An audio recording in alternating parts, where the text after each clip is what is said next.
சட்டசபையில் ஸ்டாலினுக்கும் அவருடைய கூட்டணி கட்சியை சேர்ந்தது வாழ்வுரிமை கட்சின்னு ஏதோ ஒரு பேர், அந்த கட்சிக்கு பேர், அதனுடைய தலைவர் வேல்முருகன், அவருக்கும் மோதிக்கிச்சு.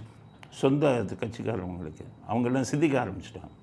கூட்டணி கட்சியில் சில பேர் இப்போ தான் சிந்திக்க ஆரம்பிச்சிட்டாங்க. அதனால் மக்கள் பிரச்சனையை பற்றி அவர் பேசுகிறார்.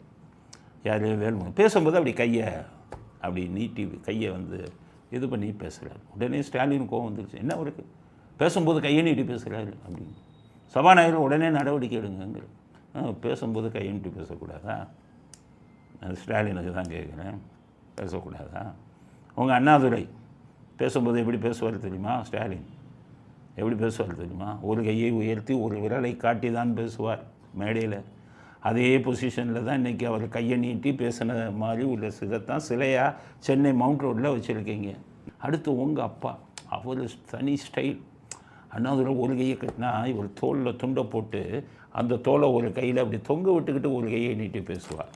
உங்கள் அப்பா சட்டசபையிலையும் சரி வெளியில், அதுதான் அவருடைய மேனரிசம்.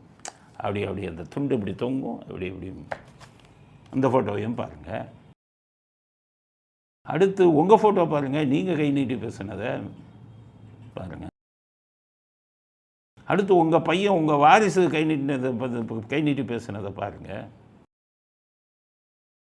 அது உங்கள் வாரிசுகள் பூரா, உங்கள் திமுக மாடல்கள் பூரா கை நீட்டி பேசுகிறது தானேப்பா ஃபேஷனாக வச்சுருந்தீங்க. இன்றைக்கி வேல்முருகன் கை நீட்டி பேசுகிறாரு. சபாநாயகர்கிட்ட நடவடிக்கை எடுக்க சொன்னால் எப்படி எடுப்பீங்க?